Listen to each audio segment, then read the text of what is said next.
history. So please feel free to jump out and interrupt me at any time. I may have to get you to repeat the question so because the audio seems a little bit muffled. So, you know, please deal with it if I seem to be hard of hearing. It's just kind of a little bit difficult to understand. But I will do my best to answer questions even on the fly, okay? So yes, my name is Dr. Tamitha Skov, and I'm going to talk about space weather. Now, I know several of you are ham radio operators, and I always bow to the ham radio operators because you guys are absolutely on the front lines of space weather. You deal with it day in and day out, and I will show some really interesting examples, especially with some of the recent solar activity that we've had. Anyone who's actually stared at the sun recently remembers reaching 2673 quite vividly. And I will show you how incredibly impactful that region was for Earth-based operations and how critical and how crucial it is for us to really start including space weather as part of our terrestrial weather. And I'll also tell you that I gave a presentation to the National Weather Association broadcast. I was invited to give a talk down there to these folks during their conference in Orange County. And I gave, there's like 2 or 3 charts that you'll see in this that I actually gave to them as well, and I literally heard gasps. So this, I think, bodes very well for the future of space weather, and honestly, by proxy, for solar physicists and solar astronomers as well. So let's hope we're going to open a new field here. Anyway, let me just kind of give you an idea of why we need to open a new field. Space weather really does matter. Forecasting matters to a whole host of folks, not just amateur radio, but also GPS and GNSS, location-based service people. We've got obviously precision farmers and people with cell phones, you know, Waze application, Fitbit, but this huge, vastly, quickly growing population of UAVs that are GPS enabled. These guys are working the same single frequency GPS that your cell phones and your Garmins are working on, and they fail quite frequently under adverse space weather conditions. So that's becoming a real sore spot, especially for me, because I'm running into people who are having telemetry with their drones and they don't know why these drones are losing lock and all sorts of other things, and it's during inclement space weather. So this kind of stuff can get dangerous very quickly. Anyway, on top of that, we have obviously the space tourism companies. There's a friend of mine who proposed to his girlfriend under the Aurora. Of course, we have Hotel ISS. You know, that's what I call the astronauts. And then Virgin Galactic, they're one of few that, of course, you've got your rockets here, but you also have companies like Worldview that are doing essentially helium balloons up the rim of space. They're actually, I bet you, they're actually going to be Virgin Galactic, taking people up probably here within the next year. So that's how close we are to the space tourism industry. We have, of course, government agencies. This is really where space weather had its birth, the operational version. Because of FAA and you know, power companies, power grids, they're affected pretty severely, as well as the Air Force, who employs me to help keep these space assets safe.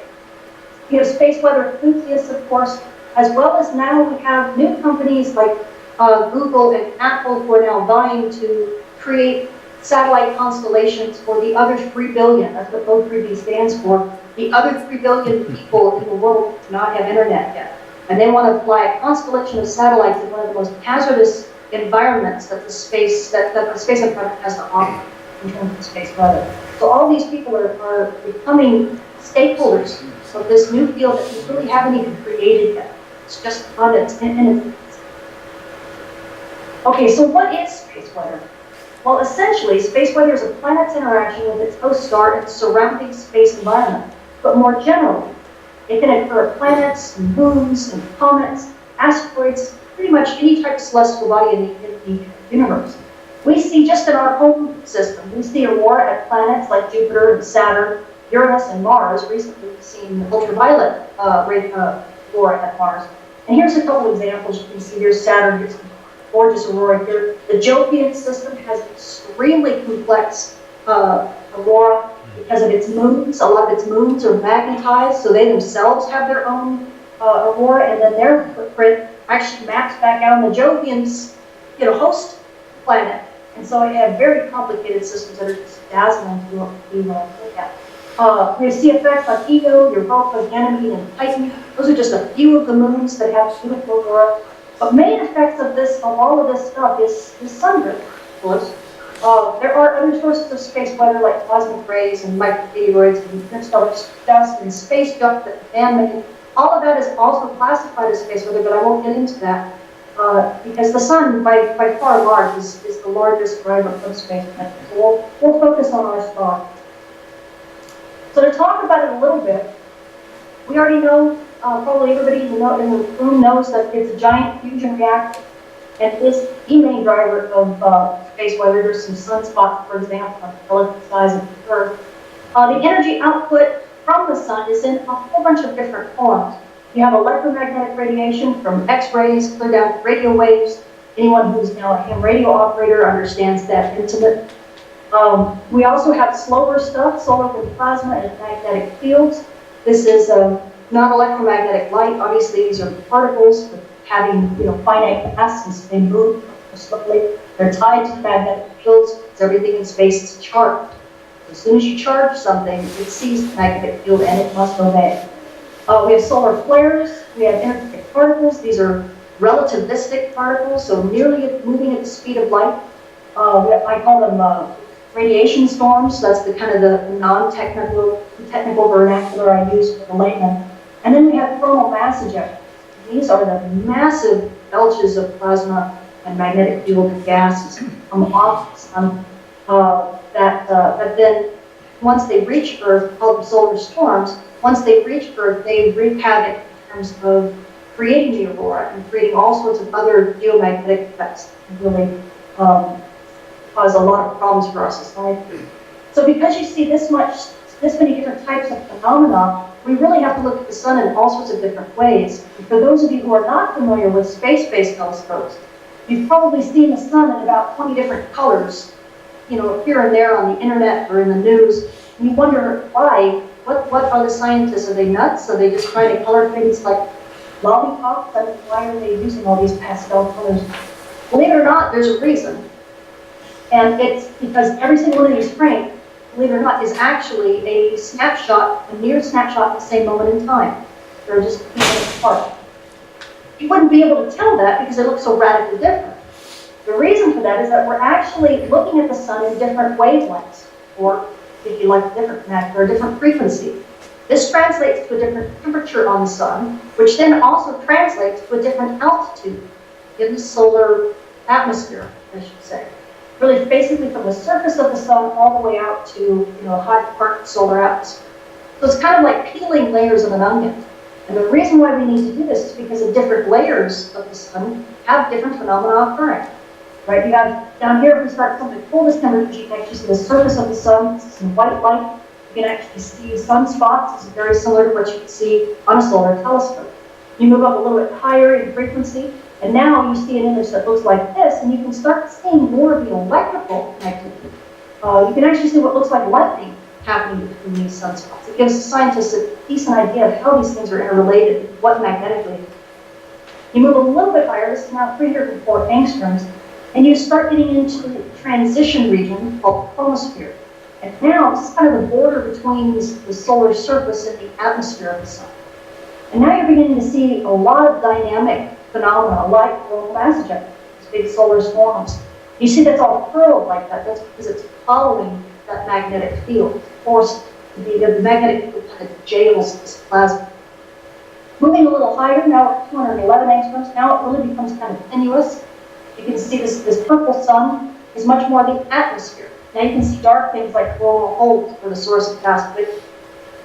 Moving a little bit higher, you can actually start seeing magnetic field tracers very, very well. And we use this particular color to be able to see blast waves moving across the sun and how the magnetic field wiggles and reconfigures during some of these massive events.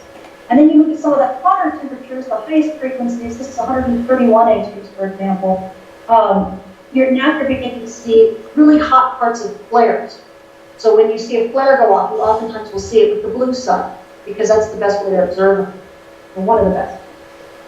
So hopefully that explains some of that. You can get a lot more of that from the SDO website, because that was a SDO atmospheric imaging assembly aboard that space-based telescope. You'll see, I'll show you another picture of that spacecraft soon. So now that you see that we have all these different cameras and ways of looking at all the different layers of the sun, let's talk a little bit about the phenomenon.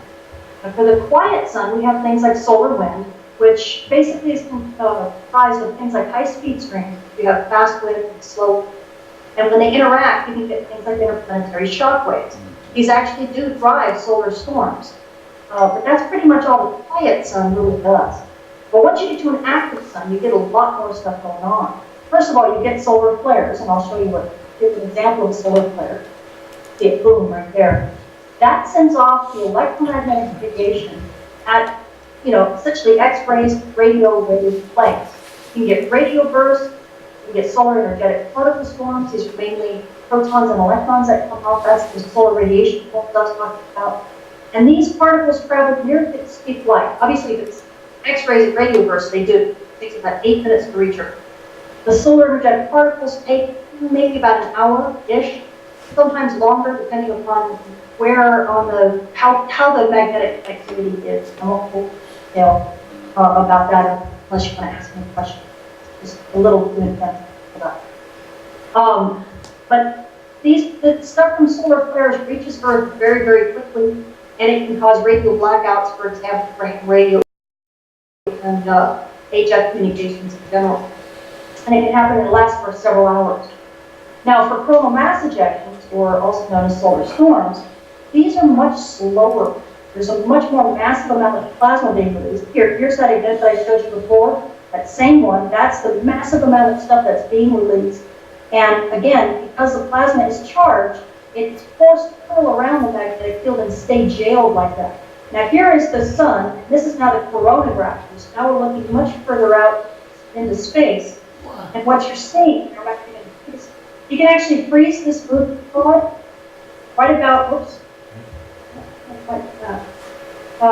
You can freeze that movie before it turns black, right about see it about halfway out, so people can still see the big, oops. I don't have the taskbar at the bottom, so I can't freeze it, unfortunately. Oh, okay. Well, it's going to go black screen on you then, because I never corrected that movie. Let's see if I can freeze it here, and hopefully you guys can see this on my side. Can you guys see? Is it still tense enough that you can see that? Yeah, it's coming up. Oh, I can freeze it. I just don't see. Okay. Okay. Well, if you get a better view of it than what I thought, that'd be great. It gets a little tenuous out here. But really, what I'm trying to show is that even I've got it on screen now. Awesome.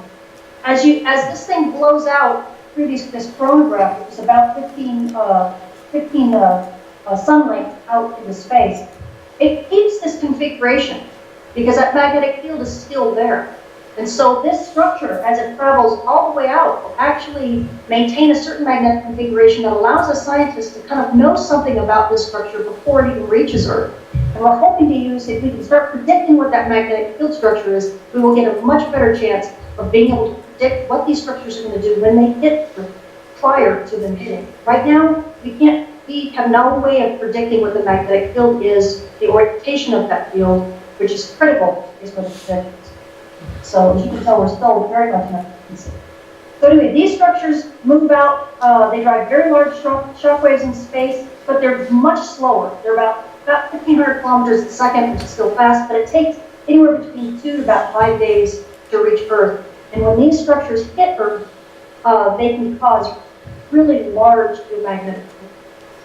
Now, going further with coronagraphs, these are white light coronagraphs that can see even further, obviously further out than what SEO can. You can see this is a occulted, like a man-made eclipse. You can see the solar wind being blown out here and all these transient structures. And in just a moment, this is from the Halloween event of 2003, you'll be able to see a blizzard, which is really a particle event. These are radiation storms hitting the CCD detector. You can see it here, and then it's really big in just a moment. So, right there you go. Right there. Right, now we have to see through that stuff, because what's happening is that these energetic particles are hitting the CCD and depositing energy, which the CCD is reading as, saturation of its sensor. So these types of things, can drive us crazy, but these things also really impact Earth operations, not just satellites, but operations for HF communications, ham radio, that type of thing. And imagine with the astronauts trying to deal with this kind of stuff, right? Because that's just like their skin. That's what their skin and their eyes are seeing when they get hit with these particle swarms, if they're not protected. That's why there's no EVAs during a particle radiation storm. And then if we go further out, here's the HI instruments. It's the heliospheric imager on board stereo. And the sun is here and Earth is all the way out here. So you're actually looking at solar wind, aspects of the solar wind and transient structures being blown out. And we can actually follow them all the way to 1 AU, essentially where Earth is. Again, we can't predict the magnetic field from these images, but at least it gives us an idea of what the travel time is. So we're getting there when it comes to Facebook. It's not very much. So I thought I'd take just a second to talk about the eclipse, since probably many of you either saw it or watched half the eclipse. Anybody here not see the eclipse? You mean total? Okay. It's a sore spot. I figured there probably a lot of interest in the eclipse up here. So I got very lucky. I was actually asked by NASA Glenn, the research center, to join them in Jefferson City. I don't know if anybody had a chance to watch the NASA TV coast-to-coast broadcast of it live. But I was in the O section of right back here in Jefferson City with everybody. And it was just magnificent because it was totality. But here was an interesting thing that I thought you guys might not have seen. I had Thomas DeGruppen, Dr. Thomas DeGruppen, who's now the Associate Administrator of the Science Mission Directorate at NASA, for the Heliophysics Division. And he asked me just a couple days before the eclipse, because he knew we had several active regions on the sun at the time that had been firing off CMEs, solar storms. And he says, you know, predictive science made this really cool prediction of what the eclipse would end up looking like, using the potential source surface field model, and then projecting it into white light and getting an idea what the corona should look like. Said, but we already know that when these big ejections launch, it kind of modifies the magnetic field of the corona. So could you point and maybe tell me if we are expecting to see any differences in the corona, where the differences might be? And so I looked, and we had active regions here at the time. And there was an ejection that ripped off the sun here. There was another one that opened up here. You can see there was nothing on this side. And you can actually see on just a few hours later, you can see there's an opening there. And so you maybe expect there might be some changes on the east limb of the sun. Probably not see much from here in the center of the solar disk, but you know, there might be some modification. So the interesting thing was that he had me draw up this for him so he could talk about it. I talked a little bit about it too. And here was the predictive science eclipse version again. And you can see I don't know if you can see this on your side, but you can see that there's actually some closed field lines in here, some what looks like loops that are kind of closed in this region. And you can't really see it nearly as well there. But here's a picture that they took at MSFC. And right when the eclipse of totality was happening, you can actually see that there's a little bit of a change right in this region. That there is not a closed loop like you expected to see right there. It's just kind of softer. And this whole streamer looks like it's blown out just a little bit higher, blown out just a smidge. Outside of that, the predictive science prediction looks pretty good. Yeah. So, you know, we're outside of transient observations and these transient structures that are very hard to deal with in real time and try to create a whole sun model. We're actually getting better at predicting it. So thought I'd share that with you. Any questions on that? This is the first time I presented that. That's impressive. That's a very impressive model. I thought that was an actual image. Yeah. Oh, that's predictive science right there. You can actually go to predictive science. Trying to remember their website name, but if you type in predictive science in Google, you can get it. I think it's predsci.org, predsci.org. If I remember correctly. Very nice. Okay, so before I get to the ionosphere, let me kind of review a little bit of what we've done. Now, if you go ahead and click on the image of the ionosphere, you'll be able to pull this up. It's up. It's up, okay. Is it moving? Yes. Okay, let's hope we're timed kind of close together here. I'm showing a photospheric layer. I don't know where your movie is. But just, there's a sunspot, that's the white light. Go ahead and keep the sound out. Sound, turn it down. Sorry about that. Hadn't anticipated to see the sound. This movie was made for a planetarium show. So this is a prominence, and I was telling you, you see the kind of the tornadoes spinning like that? That's in that magnetic field structure that is that's blocking that plasma. As we move back further, you can see the corona now of the sun, and you can see how incredibly transient it is. And we've got stuff blowing off the sun all the time. Now, if we take an animation, first let's talk about a solar flare. You can see 131 angstroms. You can really see how that electromagnetic energy is. In 171 angstroms, now you're looking at the blast waves from the structure, and you'll see it zoom in just a second. You can really watch that boom, that blast wave, and you can see the magnetic fields doing this. So there's a real reason why we have all these different colors. Here is a big solar storm, a big CME being lifted off, and you can see the amazing amount of material that is being injected. This is that same structure being blown out into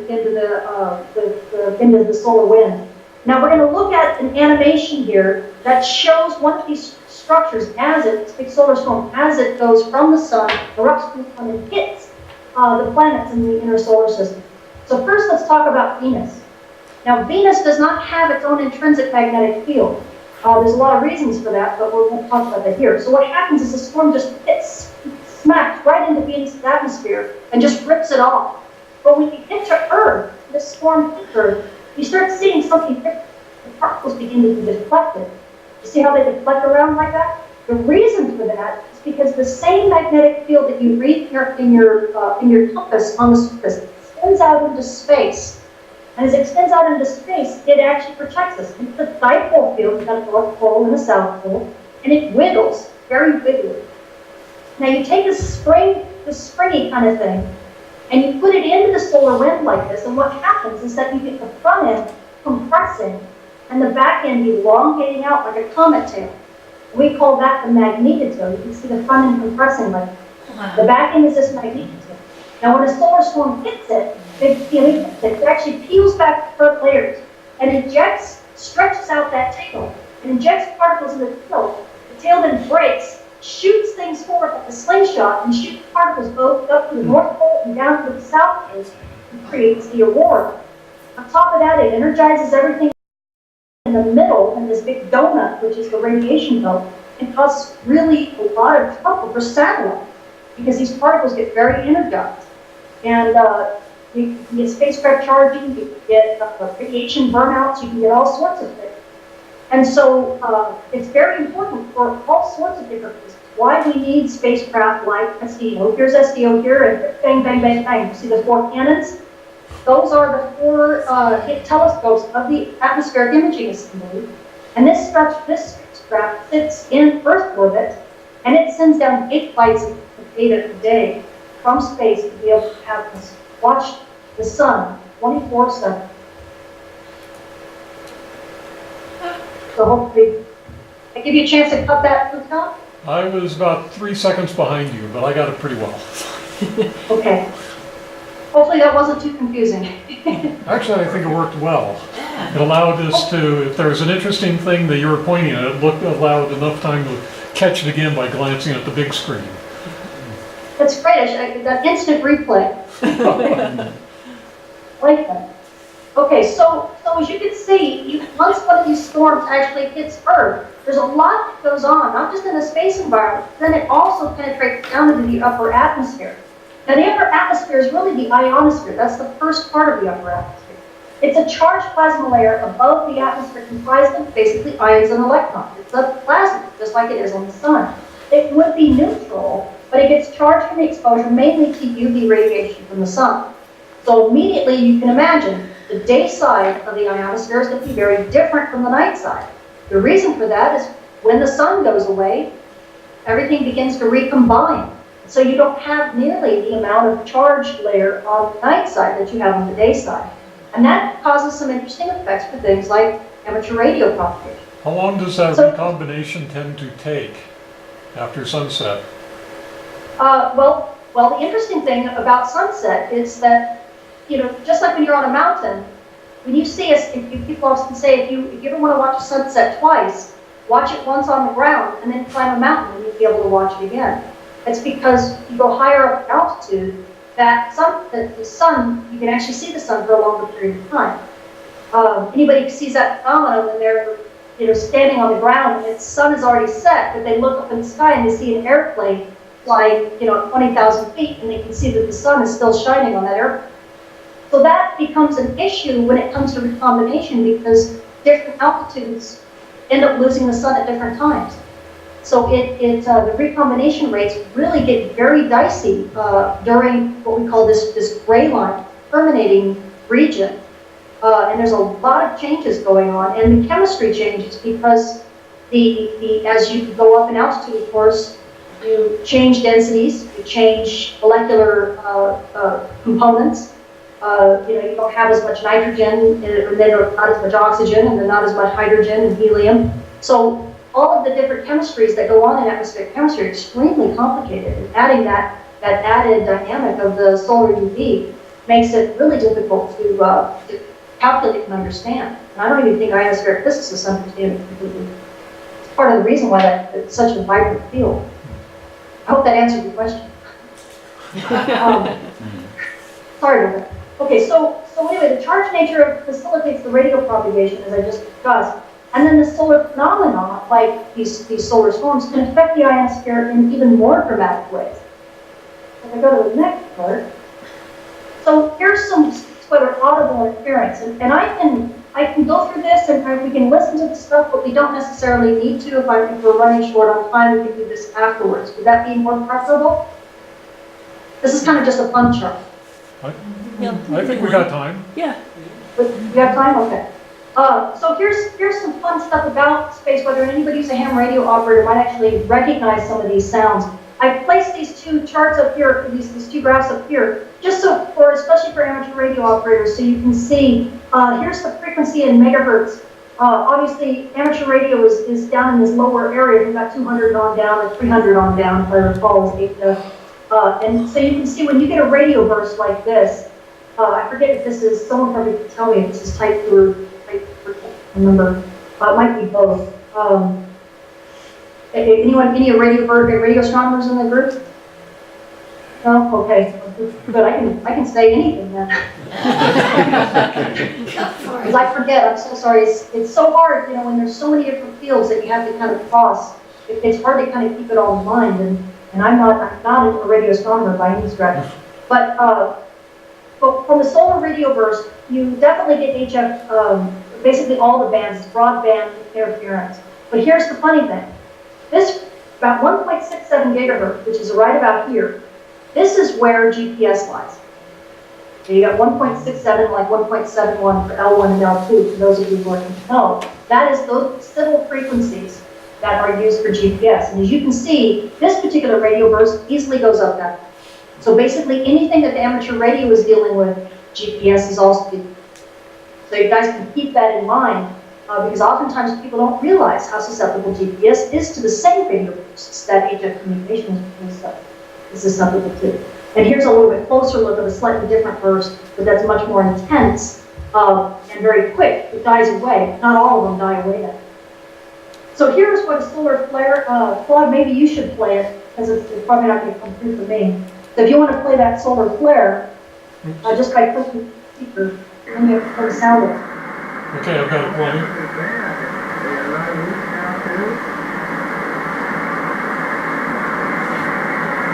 Anybody recognize that? You can hear the guys talking about it. Can you turn it on? Because it just gets worse from here.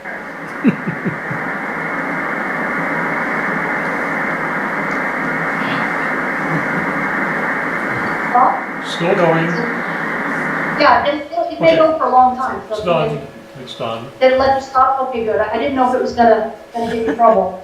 But that was an X2 class solar flare, and it absolutely decimates the bands very, very quickly. Pretty soon, all you heard was just solid noise. You couldn't even make out a voice. So anybody who's had to deal with an X-class solar flare knows exactly what this is like. Even M-class solar flares make it very difficult, if not impossible, to hear on the day side. And this will last for hours. If you have a gradual flare, for those of you who are solar physicists, if you have a gradual flare, of course this can last for 3 or 4 hours. If it's an impulsive flare, it may only last for half an hour to an hour. It all depends. But this will become very, keep that sound in mind, because I'm going to come back to that exactly what an example of exactly that type of issue that the emergency responders were dealing with. Okay, you want to hit the second one. This is what dawn chorus sounds like. Now what these are energetic particles in the radiation belt being scattered by EMIC waves, electromagnetic ion cyclotron waves. And this happens at the latter portion of the solar storm, typically, or geomagnetic storm. And it scatters these particles into what we call the loss zone. And it comes down into the ionosphere and atmosphere. That's what we interfere. Can people hear? Okay. The speakers I'm running that through are much fainter than your voice, so making sure people can still hear it. Okay, sorry about that. Do you want to play it again? Sure. Like dolphins. Yeah, dolphins. Frogs in the pond. Crickets. Sound like birds. Oh, yeah, wherever you're standing. I'm from Australia. It sounds like a wombat meat. Did you hear that one? No. One of our members said, "I'm from Australia. It sounds like a wombat in heat." Thank you so much for sharing that. That's fantastic. I will be sure to say, now if you're from Australia, We'll all know what this most people it just sounds like birds, but I appreciate it. Move along. I think I see you there. Okay. So here's the next thing. And before you play it, I'll go ahead and explain what it is. We'll play spherix first. That will be the left, and then on the right side will be the tweets. Spherix and tweets are radio waves that are caused by lightning. Now the spherix, which will be the first one you hear, will sound like sizzling bacon, right? Like in a pot, like in a skillet. And then tweets will sound a little bit further away, kind of more like Star Wars sounds. And the reason for the difference, even though they're both caused by lightning, is that spherix are lightning that's right next to you, really close. When you hear spherix, turn off your ear. Basically, don't let, because you could get an EMP through your antenna, blow your ear, you don't want to do it. Tweets, you have, you don't have to run to your ear. You can walk. Because the lightning's a little bit further away, but not by a lot. So when you hear either of these, you know that lightning is nearby, and stay ready. So go ahead and play those.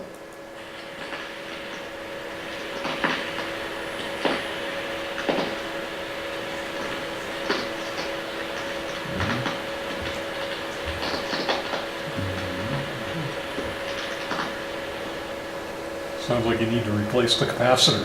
Yeah. Okay, tweets. Okay, are you ready for tweets now? Yep. Mm-hmm.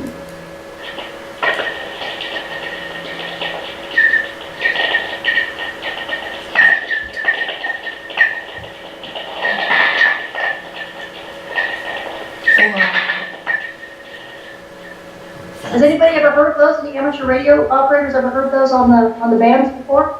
Yeah, heck yeah. Static crashes, all that, right? Very cool. That's what you're hearing. Now here's the coolest thing about lightning. These are Whistler waves. I'll play this in just a second. Now what you're hearing, the Whistler waves is also lightning. But the Whistler waves, in this case, the lightning isn't even coming from your hemisphere. It's coming from the opposite hemisphere, what we call a conjugate plane. So what's happening is that the lightning is creating, I think they're alphane waves, because those will travel along the magnetic field, and it's actually generating these particle distributions that then have a long distance to travel out into space and then come back in to the other hemisphere of the Earth. So like, if you have the Earth as a little ball, and my fingers in the magnetic field, you can see, you can shoot lightning, shoot disturbances from one part to the other. And so go from the southern hemisphere to the north to the south. And because it's such a long pathway, what happens is that you get dispersion And so the higher frequencies end up reaching you before the lower frequencies do. So what you hear is a descending tone. The longer the descending tone, the further away, or the further out in space that lightning wave, that alpha wave had to travel. So go ahead and play with it. Cool.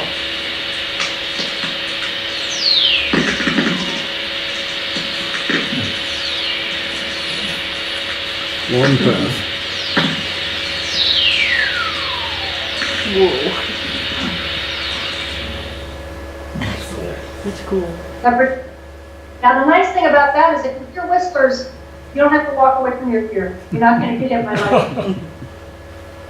But it is really neat to kind of realize that you're that connected, to the other hemisphere, just simply by going clear out into space through these waves. And this is all part of space weather. Cool. So, yeah. Okay, so how bad? That's the fun part of space weather. How bad can space weather be? Well, we have 3 categories that NOAA has created, NOAA Space Weather Prediction Center, and I'm sorry I don't have the link here. I thought I had put it on there. But if you go to the Space Weather Prediction Center, NOAA, you will see 3 different sets of space weather categories. You have the geomagnetic storm, or G category. You have the solar radiation storm, that is the S category, radio blackout category, which is R category. And the scales go in each case 1 to 5. And obviously you can't really read that, probably even on your version of Claude, but you do have, there's a lot of descriptions in there, so if you want to get a better feel for what those scale from 1 to 5 means, and how, what it affects, from essentially satellite operations to biological or other systems, including like migratory animals, you can read about that. Now these rules are true-ish. They're a little bit conservative, but they're true-ish for the United States. If you talk to the MOSWAT for the Met UK, in the Met Office, they actually have modified these scales for the UK because the geomagnetic field, of course, there is a little bit different. So it's interesting to see their version compared to the United States. But I do recommend you all go to pick those up if you're interested in what these storms are, or what these categories are. So what can a typical storm event do? Well, what I've pictured here is essentially 1 week for the solar maximum, from January 23rd to February 1st, 2020. And you can say that you don't have to be sad with all this stuff, but what I wanted to show you is down here we have solar X-ray flux, and here we have the particle radiation monitor. Both of them are participants on those.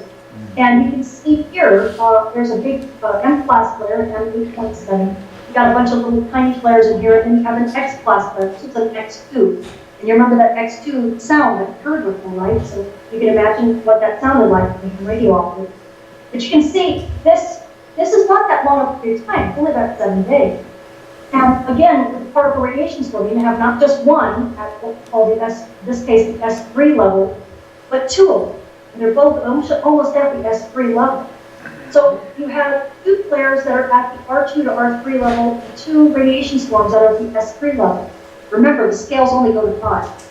So we're looking at, during a period of a week, we have a lot of bad stuff happening all at once. And that's the thing with space weather, is that you don't just get one kind of event. You usually get a series of events all at once. And the reason for that is that you typically get a bad actor. Some active region comes on the Earth-facing disk, and it is angry. And all it does is fire up a storm, and it's still angry, and it fires off a flare, and it's still angry, and it just keeps firing rapid fire things, just machine gunning all the way across as it takes 2 weeks to transit the Earth-facing disk. And that's why you get this kind of stuff. So from January 23rd to the 30th in 2012, this particular week generated 2 radio blackouts between R2 and R3, 2 radiation storms at the S2 to S3 level, and 1 geomagnetic storm, what I call solar storms, at the G2 level. So what did that affect, especially when it came to ham radio and HF communication? Well, you can see here, this is a model, what we call a DRAP model. This is the model of the D layer of the ionosphere. And you don't have to be a rocket scientist to know that red means bad. So here's where the the day side is of the Earth. The black is pretty much the night side. This is during a solar flare, so the whole day side gets lit up. This is also during the beginning of a particle radiation storm. Remember when I showed you the particles going into the North Pole and going into the South Pole in that animation. That's the same thing here. You're seeing the particles beginning to penetrate the north and south and lighting it up. This is all bad for HF communication and GPS.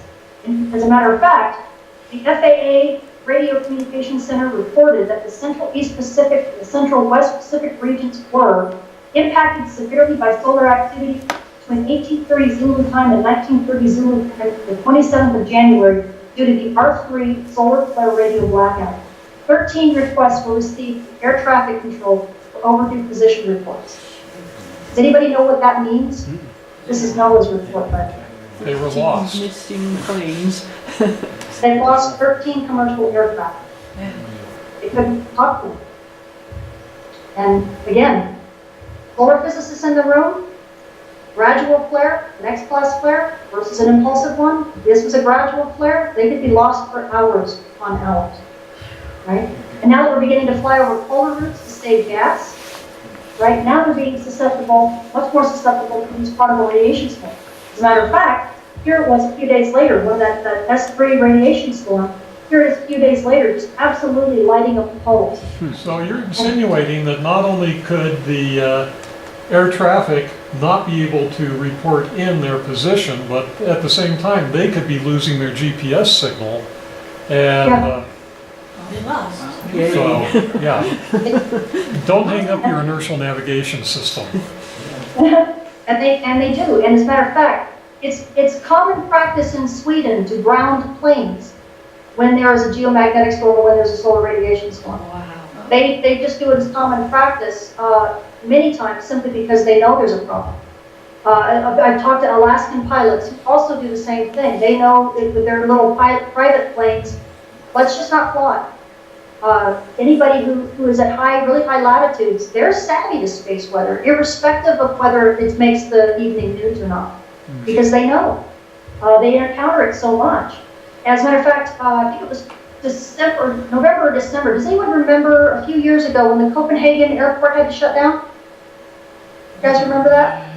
About that, yeah. There was we had been having a G3 level geomagnetic solar storm hitting Earth. And then we had a big, like a high M-class flare that had a huge radio burst associated with it.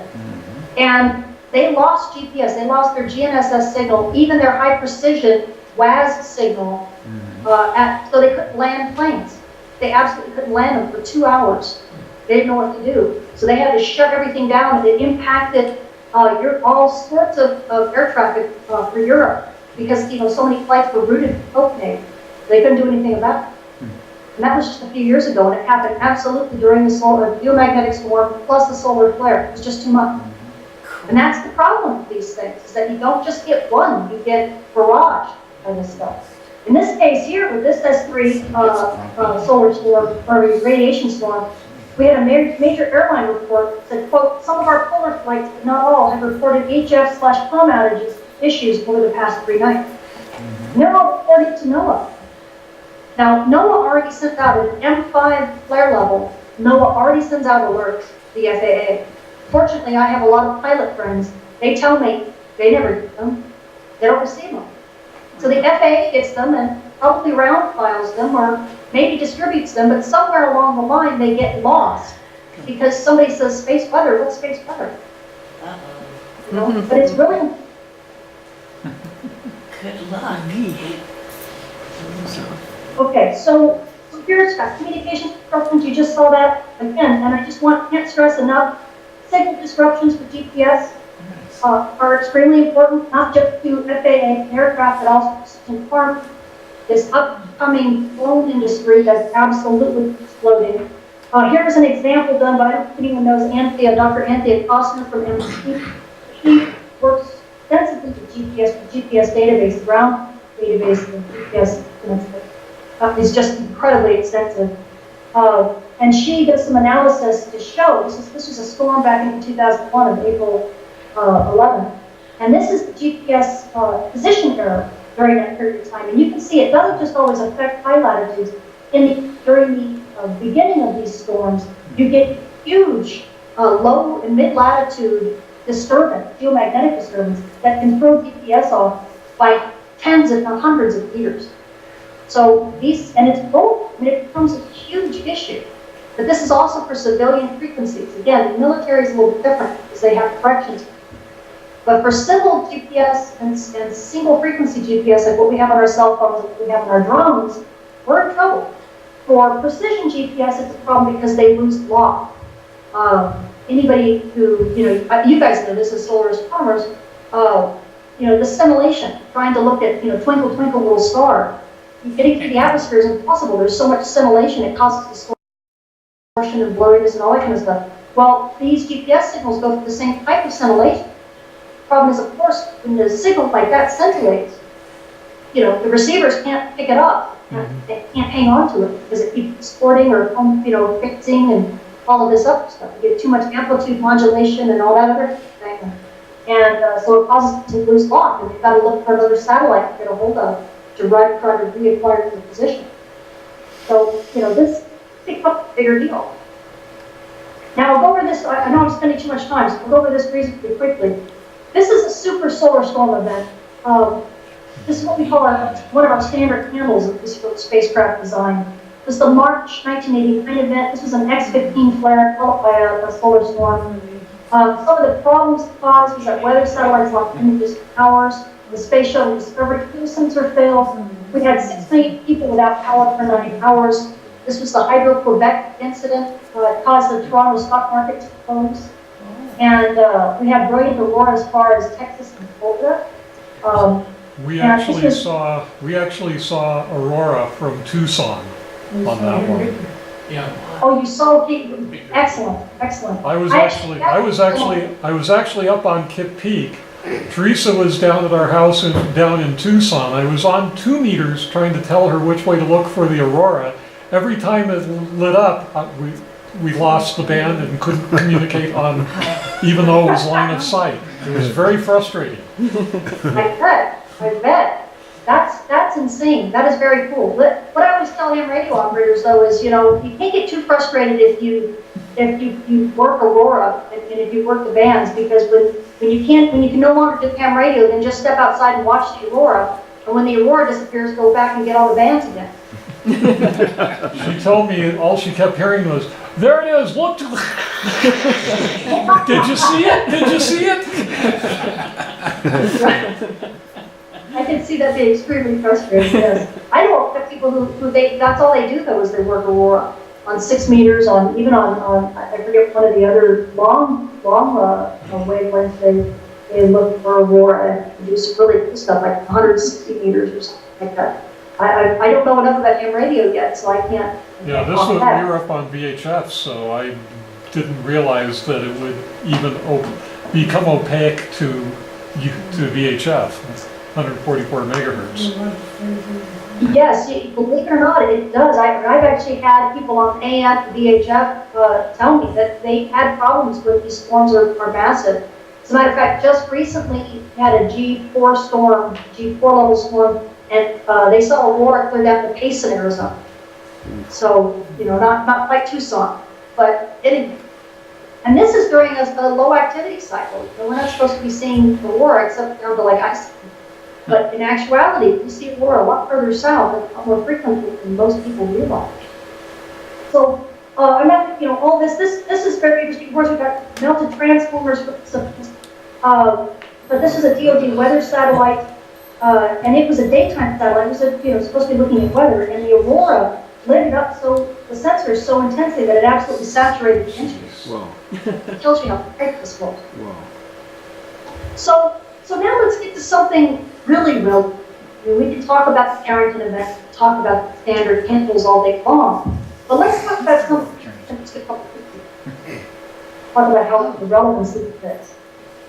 So I had this labeled extreme events, but when I presented this to the National Weather Association, I called this perfect storm. You'll see why in a second.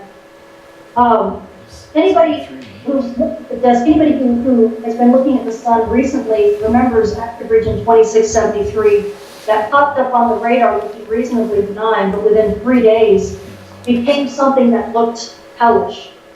I think I actually gasped audibly when I saw what was happening. And I had a couple scientists, solar scientist friends who feel very vindicated because they said that you would have things like hemispheric band compression, which is what they think they're seeing here in this magnetograph.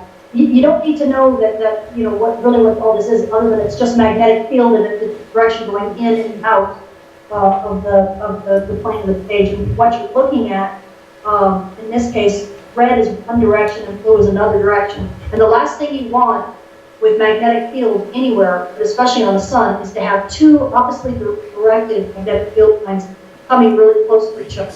Because as soon as they do and they compress, they annihilate each other and release a ton of energy. And that's when you get these really big flares. That's when you get these really big storms, these big CMEs that are released.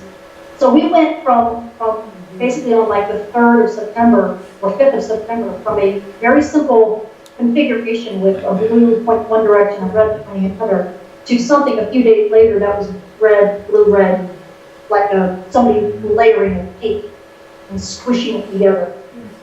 And so this became a very explosive combination.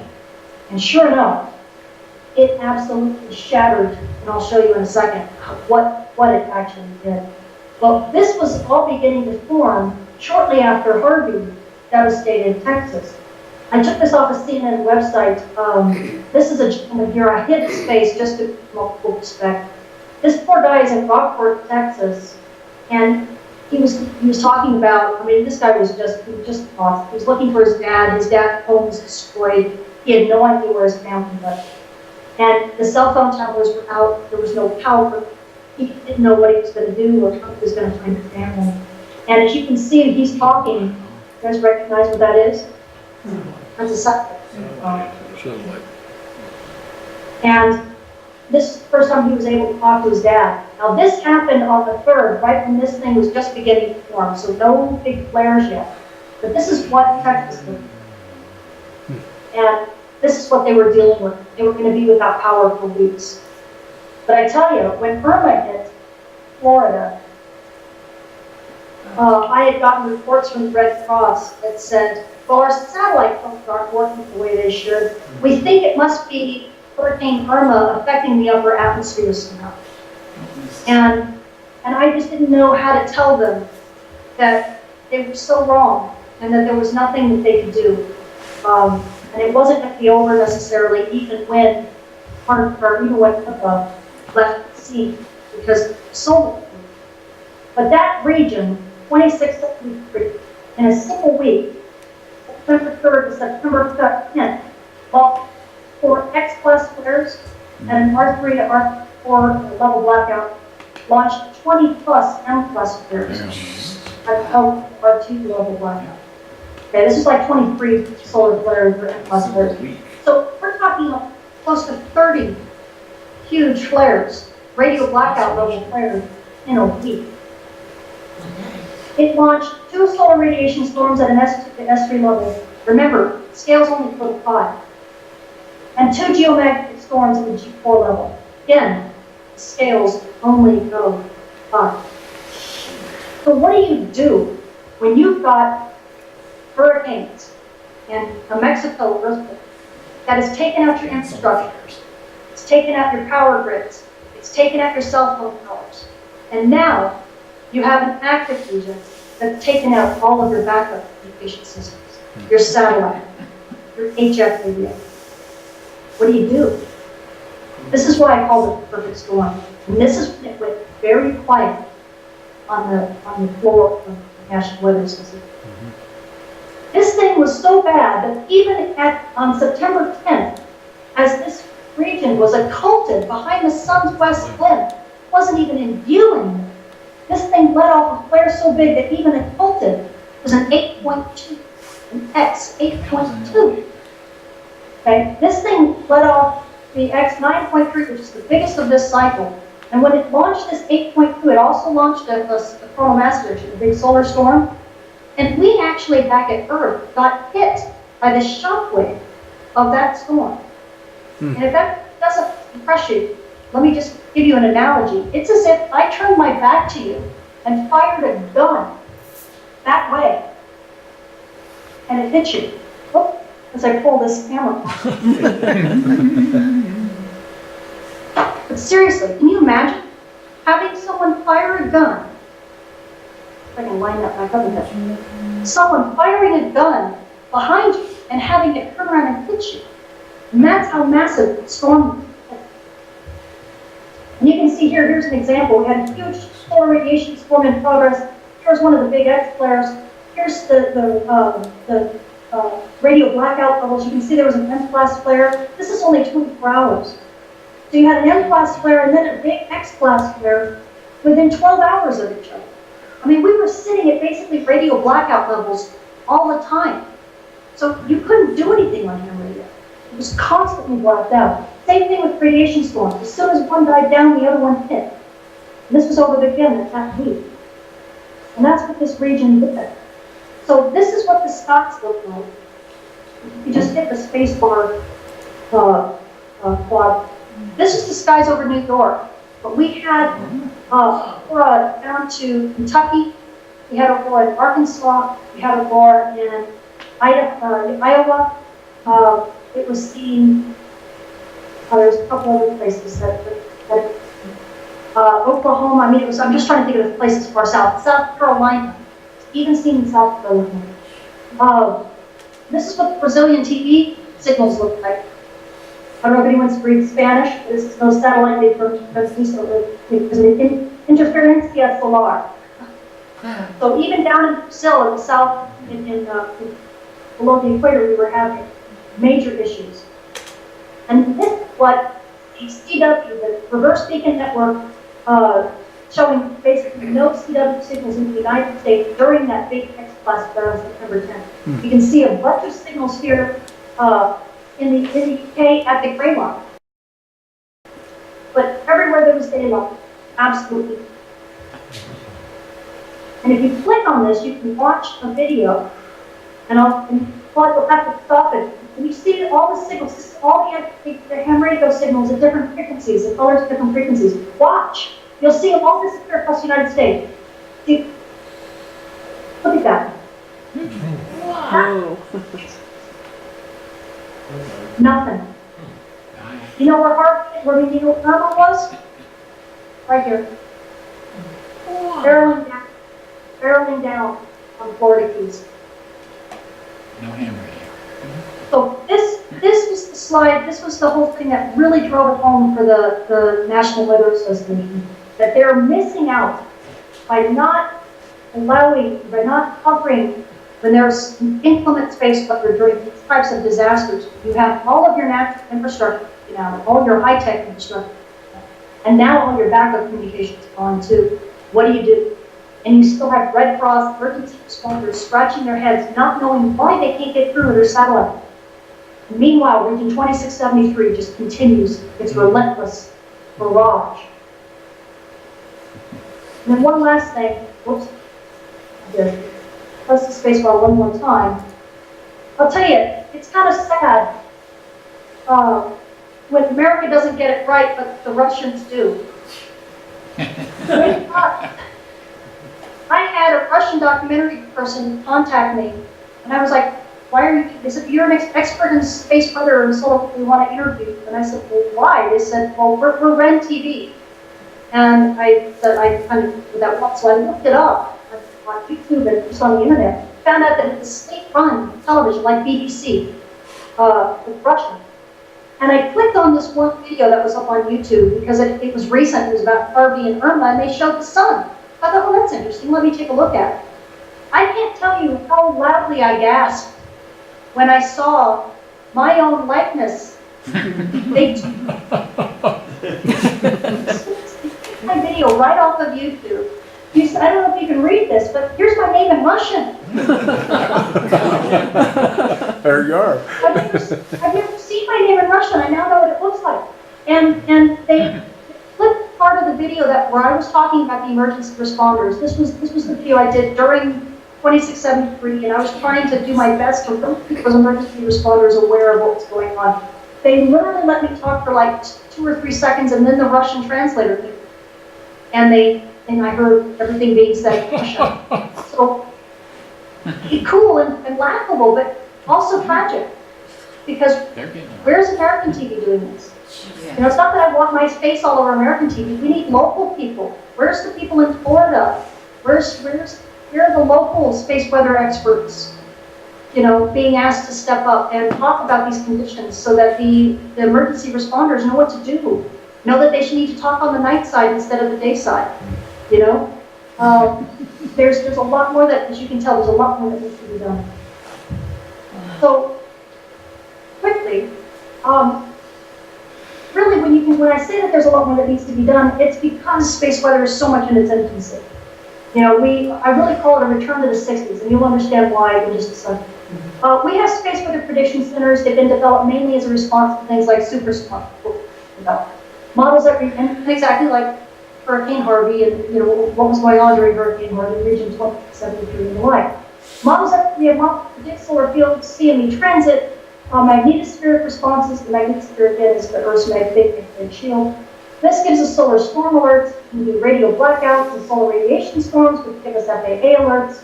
We can model, you know, all of this stuff. We can then have base telescopes for 24/7 monitoring of the sun. The BBSO is one of those. We have spaceship Earth networks to talk to ground level events and detect those. You would think that with all of this stuff, we would be really well situated, but we're not. Not when it comes to operations. And the reason why I say that we're kind of a return to the 60s is because back in the 60s, really the late 50s, a meteorologist named Harry Volkman, he would steal, essentially, tornado warnings off of military bases. Because at the time, that's where you get, that was the only reason why weather was even being done that way, was to serve the warfighter. And he would take these reports and he would broadcast them for the state of Idaho out in the public. And of course, the military and all the government agencies said, you know, you're going to incite a panic. You can't do this. And instead of inciting a panic, he got 1,600 letters of thank you. We feel so much more informed that you're doing this. We really appreciate this. We feel so much safer. Just thank you for doing what you do. And really, that's kind of where we are today when it comes to space weather broadcasting. I do the same thing. These prediction centers and the data products that they put out really aren't made for public consumption. You almost have to be a space weather expert to understand them. But they're made for the military, mainly. For those states that really need to know, and if the ones that are really responsible to keep space have to say. That's what the research to operations part is. That's why NOAA does what it does. It's mainly for those types of government agencies. So what I'm doing is trying to take that information and do exactly what Harry Bolton did back in the 60s. Create a broadcast space meteorology field. Because this stuff, as you can tell, it's extremely relevant. But we're so late on. And here's another really quick wrinkle in all of this. And you have radio operators will love that. I'm thinking about the future of space weather forecasting. I'm sure most of you have seen The Martian, if not all of you. Of course, there was no mention of space weather anywhere in that movie, right? Which is, you know, kind of sad. But that's, again, most people don't even know what space weather is. Of course, Mars doesn't have its own intrinsic field, and it is much more susceptible to things like solar radiation storms than we are, than Earth is, and its atmosphere is much thinner. So basically, when a big space weather event hits Mars, it hits the surface. And even astronauts know that if they plan to travel to Mars, they're going to have underground bunkers that they hide in when a big S2 or S3 storm hits. There's no way that they're going to be able to be on the surface. As a matter of fact, Curiosity, really, as the rover, is the first Martian colony. Now, we have a whole generation called the Millennials, and they have named themselves, they've dubbed themselves the Mars generation. There's even a website, the foundation, that they've created. But they really don't, I don't think they understand what they're getting into. And I think we really kind of have here's an example. On March 7th, 2013, this was the Martian Soul 2007, NASA had to shut down Curiosity due to an approaching solar storm. And Curiosity, being the humanoid that it is, actually has its own Twitter. So it actually tweeted, "Storms are coming. Said there's a solar storm heading for Mars. I'm going back to sleep to figure it out." And they did. They had to shut it down. because, and they've done this multiple times, because they know they've got radiation counters on Curiosity specifically for this, because they know when human colonists come, they're going to be a lot softer than this metal rope. It's kind of hard to shield humans. But they have to stay Curiosity to make sure that it can last through all of it. So this concept is really a whole new spin on the movie Martian. Right? And I don't know if you remember in one of the scenes they had Matt Damon driving way out of the way. He was way beyond the horizon. Yeah. Now imagine if you have no cell phone towers, and maybe you have one satellite that is orbiting Mars, but it's not going to be in the right position all the time to be able to do over the horizon communication. Something is way out in the field over the horizon. Well, what's the communication method you're going to use? It's going to be ham radio. Right? When we look at Earth, in a sense, that before we had cell phone towers and infrastructure like that, we used amateur radio. That's kind of how we colonized Earth. Well, these guys are Mars colonists, and they're going to use ham radio out here too, especially when you get a space weather event. There's not time to wait for your satellite to get in the right position. You're going to need to communicate over the horizon now. Well, you want to pull out your HF rig and go. Well, we're going to have the Earth ham radio operators be the elders, they're called elders, to the Mars generation. Oh, wow. Anybody who thinks that ham radio is a dying art, and I hear this all the time, I really hope that I can get you to change your paradigm. Because you're not the past, you're the future. And your future is linked very intimately to space.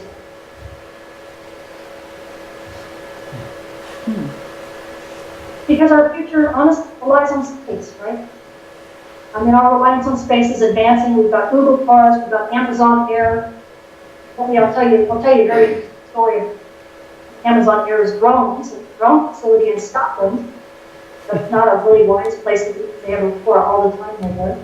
We've got Worldview, the tourism. They've already created that a 1/10 model of a capsule they're going to be using to bring tourists up the rim of space. They're going to have a full bar and a bathroom, and they're going to just allow you to rise up very gently on a 5-hour cruise up to the rim of space at 110,000 feet. And then once you're up there, you're going to jettison that balloon, and they're going to parasail you down with an astronaut as your pilot, Oh, that's right. all the way back down to Earth. And you won't have to have an e-ticket ride like Virgin Galactic wants you to have. And these guys are planning to do this starting next year. So keep an eye on Wolfie. They're really on top of it. But are we prepared for this? When it comes to space weather, I talked to Alan Eustace. He's the gentleman who he was the second guy to go up with Worldview. Felix Baumgartner, who Red Bull jump, was the first one. That skydive from 110,000 feet. Alan Eustace went up after him, went to 135,000. He holds the world record. And I talked to Alan personally because we gave him a tour of our lab. He's a good friend and the CEO of my company. And so I got lucky enough to chat with him. And I asked him directly, I said, did you ever consider space weather when you went up?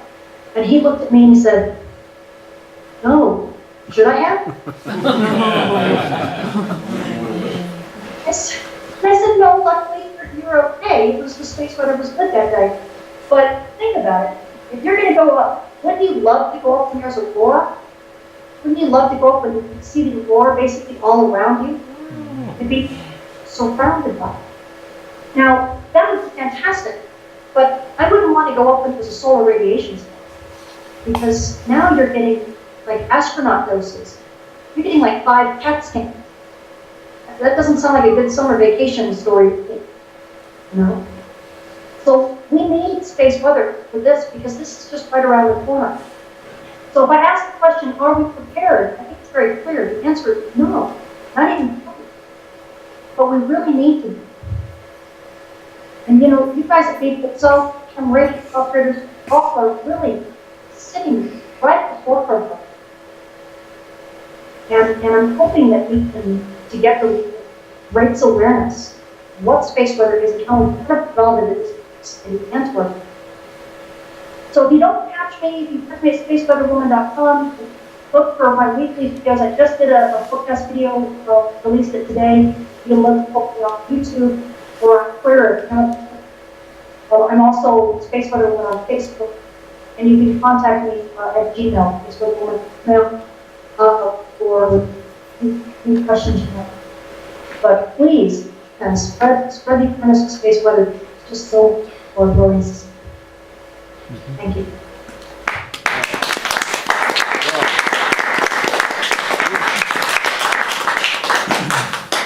Questions? Yeah, I have one question, Tamitha. Back on the eclipse part of the presentation, I think I heard somebody say that there was some correlation between the image of the corona and solar minimum, solar maximum. Is there any correlation there? Between solar minimum, solar maximum, meaning if I go back, hold on, I think I can make this thing go back to the picture.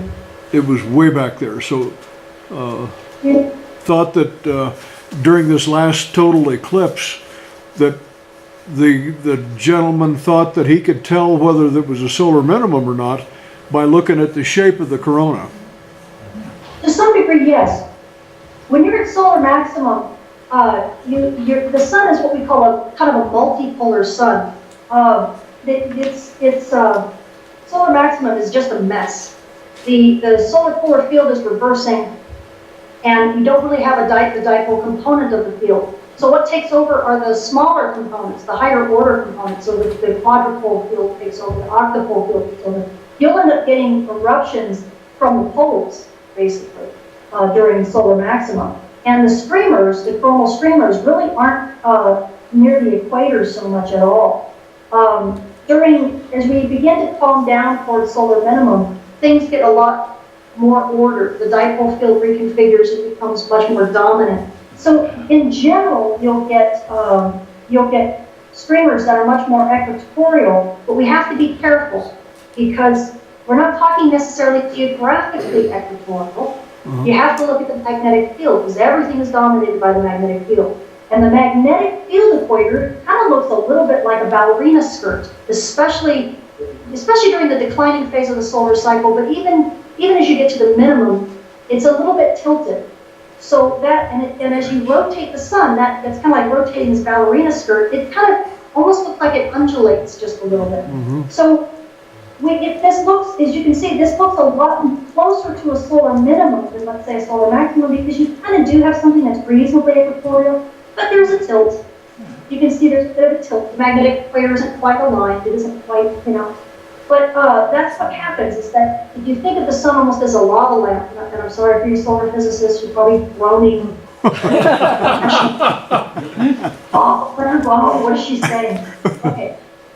But indulge me for a second. If you think of it kind of as a lava lamp, especially in your solar maximum, when you turn it on and it gets all bubbly, that you get a lot of that. You get a lot of magnetic islands and stuff during solar maximum, and it's really hard to tell where the magnetic neutral line is on the sun. So it's kind of hard almost to tell, in many cases, depending on what part of the surface or how high in the solar atmosphere you look, exactly what that source surface field looks like. But as you begin to settle down again towards solar minimum, that dipole field takes over again, because the dipole field, as it reverses, as the dipole field component reverses, it has to go through zero, and then it builds again. Right. So as it builds, it becomes more dominant. As it becomes more dominant, then you start seeing that dipole field, very clean north hemisphere, very clean southern hemisphere, and a very pretty neutral line. That's what goes. So yes, a savvy solar physicist or space physicist could, especially ones who look at the corona or look at the magnetic field of the sun, can take 1 second and know if this was a solar minimum or a solar maximum sun, just by looking at the magnetic field. Todd Huxtable, for example, is probably a prime example of that. So is Janet Lumen. There's some people who are extremely savvy. Ariadne Nita, for example, he's another one who probably is really good. So yes, in that case, and that brings up another really interesting point, because this sun was close to a solar minimum sun. But if you happen to go to the next solar eclipse, 2024, that's going to be your solar maximum. And I'm really excited for that one. Yes, You yes, guys can see, some cool stuff coming off of the solar eclipse. right. Thank you, thank you. I have a question. Is it true the sun's corona is hotter than the sun itself? And why? Is this an appropriate question for you? Start again because Michael was moving. I didn't hear the first part. Is it true the sun's corona is hotter than the sun itself? And Yes. why? How is it possible? You want a Nobel Prize? If you want the Nobel Prize, solve that problem. Okay, I'll work on it. We're getting, You work on it. no, that is not my area of expertise. I am not a solar physicist. I'm a space physicist. Which means I basically study from about where the solar corona is out to Earth and everything that happens in between. Do you own a telescope? Sorry? Do you own a telescope? I do not own a telescope, no. I have not. I'm a mother of an 8-year-old. That's what I am. Maybe when she grows up a little, I'll have a chance to, but right now, yeah, It's a an 8-year-old, very dominant.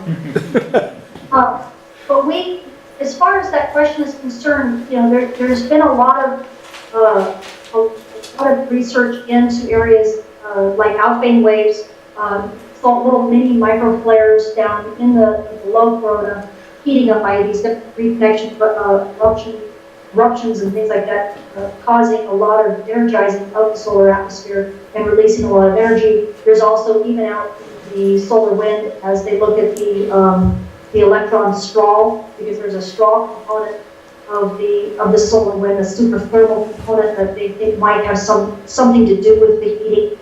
There's all sorts of little theories that go on. I may be slightly out of date because I have not been able to read up on most of the recent research, but I think we're beginning to make some breakthroughs in that area looking for these sources. Excellent. Thank you, love. I have a question. Josh has a question. Hi, Tamitha. Can you hear me okay? Sure can, thank you. One of your slides had an interesting clip in there with a GPS, which is the new evolving technology with autonomous vehicles. Do you see this being a problem? Well, when it comes to things like Google cars, I don't have a problem with that. And the reason why is because the GPS or GNSS, depending on which country you're from, that uses, that's basically a backup system. I mean, it gets their course pointing or course navigation. But those cars use LiDAR, really extensive LiDAR mapping systems and maps that they have online and on board. And what they do is that they compare for their fine decision making and navigation. They compare what the real-time LiDAR observations are to these known maps. And that's actually one of the ways that they're able to determine whether there's parked cars in parking spaces or pedestrians walking across crosswalks, things like that that GPS couldn't get anyway. But because they rely on those maps for their ground truth, I don't think they're nearly as susceptible as the UAVs. Because with the UAVs, how do you map the sky? You basically have collision avoidance, but by the time you're doing collision avoidance, you're already in trouble. And I guess this gives me the opportunity to quickly mention one of the real concerns. I've talked with a satellite operator for Airbus, and one of his hobbies is to fly drones. And because he's a satellite operator, he's used to housekeeping and telemetry and all that stuff. So he keeps all of the telemetry from his drones, from all of his drone calls. And he shared one with me one time. This is a gentleman that lives about 30 miles away from the drone test facility for Amazon Air that is already dropping packages in people's backyards in nearby Scotland, just to kind of begin their test flights.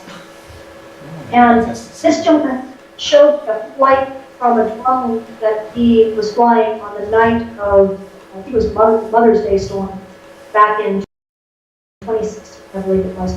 And he says, was this solar storm related? I wonder. And he showed me and what the drone was doing. and he showed me the time that it started happening. So what the drone was doing is that it was fishbowling. It was carving out this huge upside down banana in the sky. But this was a banana that was about 30 feet wide and about 50 feet high. And when we looked at the telemetry, what was happening is that it would grab onto a certain number of satellites, and then it would look at it and lose the lock. And then it would grab onto another set of satellites, and those set of satellites were telling it something slightly different as far as a GPS navigation sleep. And so it would quickly correct itself and come would swing over here. And then it would lose lock of those because of the scintillation in the sky. And it would go and find other ones, and it would relock to the other ones. And it kept doing this. This gentleman, he said instead of pulling it off a manual mode, he kept fighting it on GPS mode because he was fascinated by what it was doing. So he fought it all the way to the ground. But he just knew that there was something with the GPS position.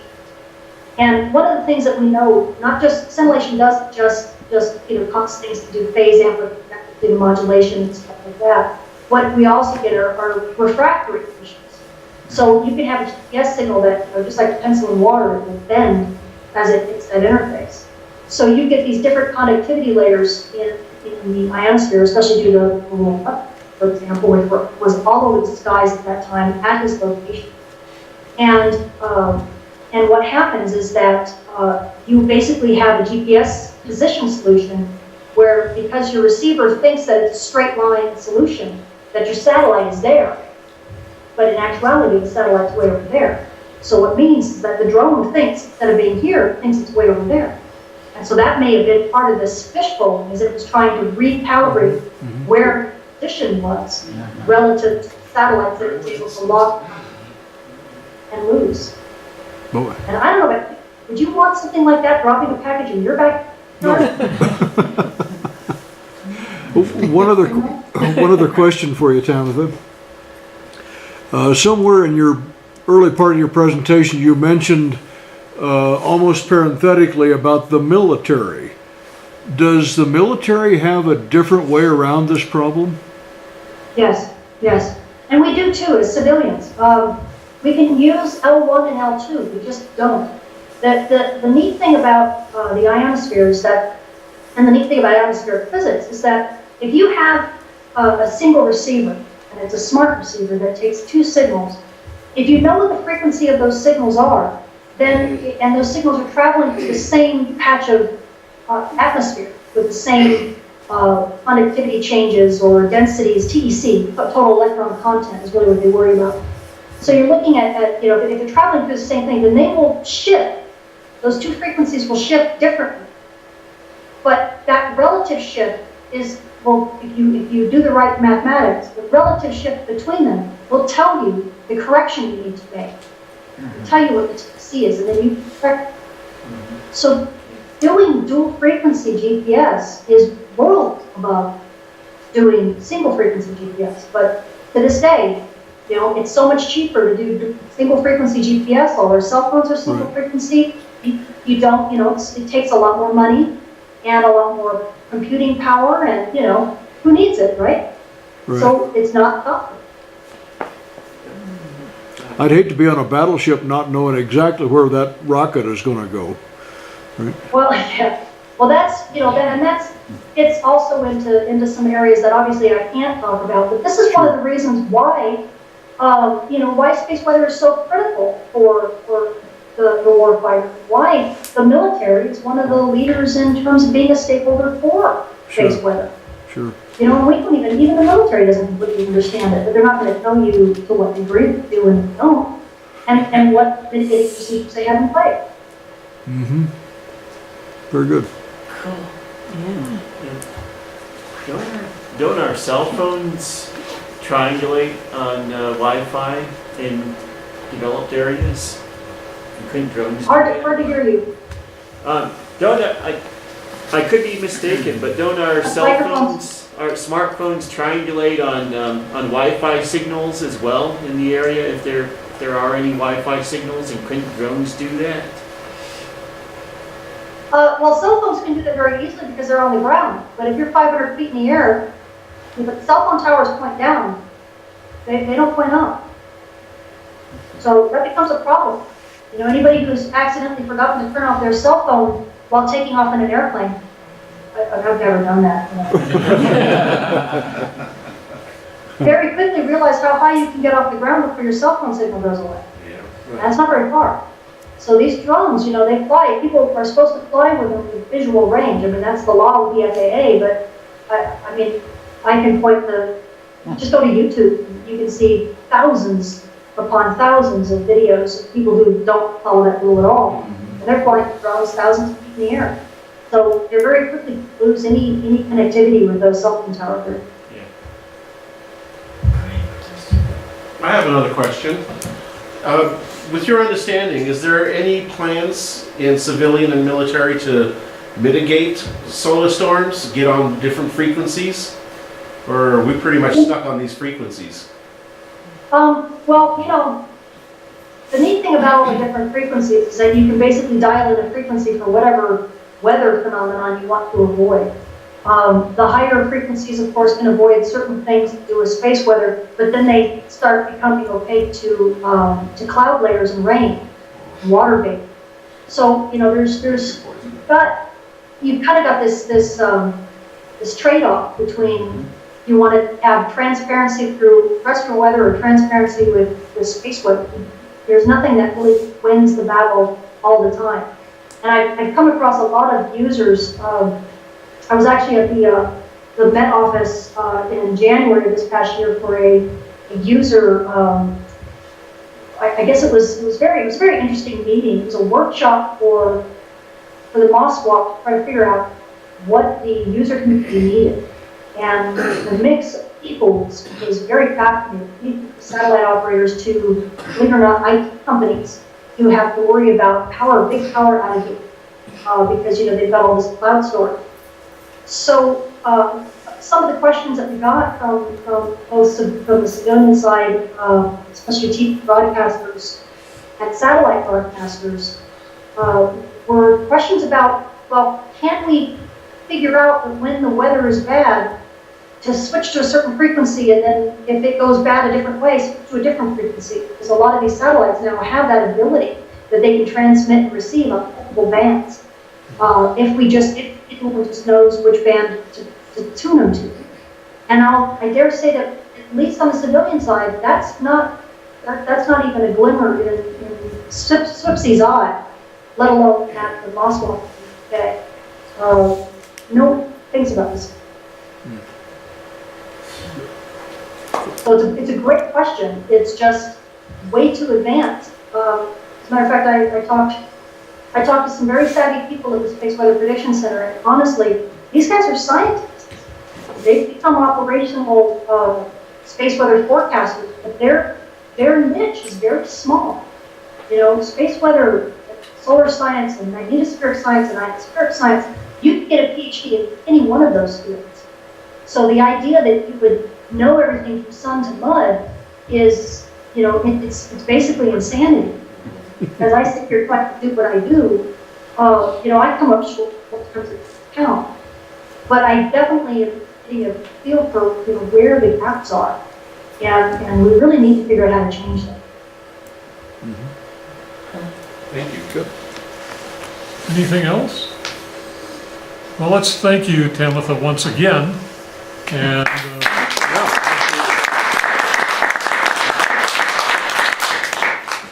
And we do look forward to your ham radio call sign sometime soon. Yes, it's getting harder and harder to evade that question because I actually have taken a couple practice tests and I'm close to passing. So I hope to have it before the end of this year, but we'll see. Maybe by the beginning of next year. Okay. It all depends upon You whether I can. know, we've got that on tape now, right? Yes, unfortunately, you're not the first set of people to get me on tape saying this, so I may be in trouble soon. Thank you. Thank you. Yes, Well, thank you guys. I appreciate you being such an interesting, you know, and so interested and passionate about this. These are a really great set of questions. I really appreciate it. Thank you. okay, well, thank you once again. And again, anytime you're up in Big Bear, You know what observatory you can come visit. Yes, we come up every summer, so we'll make sure that we stop by and say hi if nothing else. Okay, great. Okay. Thank you again. You bet. Goodbye.